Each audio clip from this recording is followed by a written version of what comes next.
आपके यहाँ से इकरा हसन आती हैं सर, लेकिन मुझे लगता है कि सबसे ज़्यादा परेशान रहती हैं वो, जो हम उनके वीडियोस देखते हैं।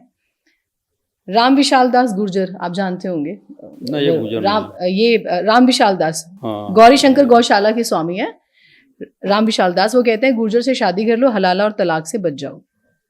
एक और व्यक्ति कहता है कि मुझसे शादी कर ले, ओवैसी जो है मेरा साला बन जाएगा। मुरादाबाद करनी सेना का जो उपाध्यक्ष है योगेंद्र राणा। समाजवादी पार्टी ऐसे लोगों के लिए स्टैंड क्यों नहीं लेती? इकरा हसन के लिए स्टैंड, और ऐसे लोगों के खिलाफ कार्रवाई क्यों नहीं करवाती? नहीं देखिए, पहली बात तो भारतीय जनता पार्टी की एक उपलब्धि यही है कि उन्होंने ऐसे बददिमाग और बदमिजाज लोग पैदा किए हैं इस देश में, इतने नफरती लोग जो बहन बेटियों के खिलाफ भी ऐसी भद्दी भाषा बोल सकते हैं। पहली बात तो ये। दूसरी बात यह है कि दोनों मुद्दों पे, बल्कि और भी एक दो मुद्दा हुआ है इसी तरह का, समाज के लोग निकल के सामने आए हैं और इकरा हसन के समर्थन में खड़े हुए हैं। केवल गुर्जर समाज के नहीं, हर समाज से लोग। जो राजपूत ने जो पहले बयान दिया था, वो जो आप कह रही थी कि योगेंद्र राणा उससे शादी कर ले, शादी करने वाला, उसके खिलाफ राजपूत के समाज के लोगों ने वो किया, विरोध किया उसका। ये हिम्मत कहाँ से आती है? और कहा ये हिम्मत देती है बीजेपी।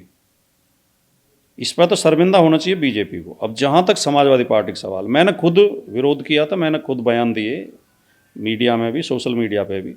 लेकिन पार्टी क्या ऐसे घटिया विवादों में पड़े? ये पार्टी के लिए तो ठीक नहीं होगा नहीं कि पार्टी इतने निचले स्तर पर उतरे। ऐसे दो कौड़ी के आदमी जिनकी कोई हैसियत नहीं है, उनका जवाब क्या पार्टी देगी? समाज के लोगों ने अपना आप जवाब दे दिया, और इनकी हिम्मत नहीं है कि इकरा हसन को के सामने भी आ सकें। इकरा हसन एक शानदार नेता है, पढ़ी लिखी और बहुत शालीन महिला है। ऑपरेशन सिंदूर हुआ था सर, पहले पहलगाम हुआ, फिर ऑपरेशन सिंदूर, और कल मैच हुआ था क्रिकेट। तब कहा गया कि धर्म देखकर मारा गया, फिर सीज फायर सब कुछ हुआ, फिर मैच हो गया। ये क्या चल रहा है देश में? क्योंकि उस समय एक धर्म विशेष टारगेट पे था, फिर जो कल मैच हो गया तो उस समय फिर कोई सवाल नहीं उठे।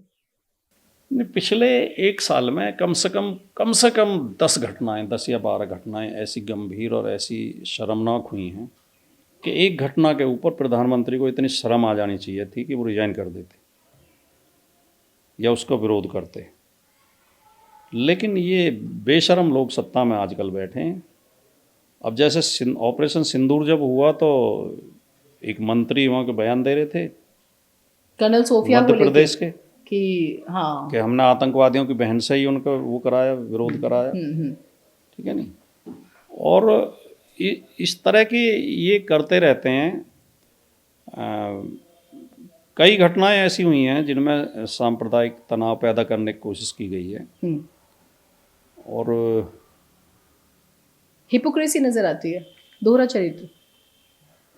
दोहरा क्या है इनका, तो क्या कहा जाए।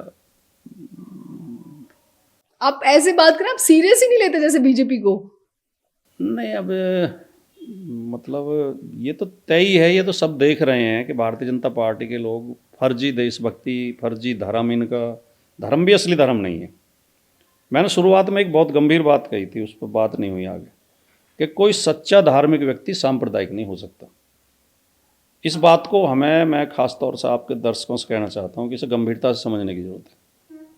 जो सच्चा धार्मिक होगा वो ये विश्वास करता है, इस बात में उसका गहरा विश्वास, अटूट विश्वास होता है कि ईश्वर एक है और हम सब उसकी संतान हैं। तो ये जो सनातनी बनते हैं, आप कह रहे हैं ये नकली सनातनी है? सनातन धर्म तो बहुत ही करुणामय है। मैं बड़ी ईमानदारी से कहता हूँ, नकली लोग दोनों तरफ, चारों तरफ हैं। ऐसा नहीं कि हिंदुओं में ही, मुसलमानों में भी कुछ नकली हैं, हिंदुओं में भी कुछ नकली हैं, सिखों में भी कुछ नकली हैं जो धर्म के नाम पे हत्याएं कर रहे थे। अन्य धर्म में भी इन नकली लोगों से सावधान रहने की जरूरत है। नकली और फर्जी। जो सच्चा धार्मिक होगा, वो चाहे हिंदू हो या मुसलमान हो, वो कभी सांप्रदायिक नहीं हो सकता, वो नफरत नहीं कर सकता, क्योंकि पहुंचना वही है सबको।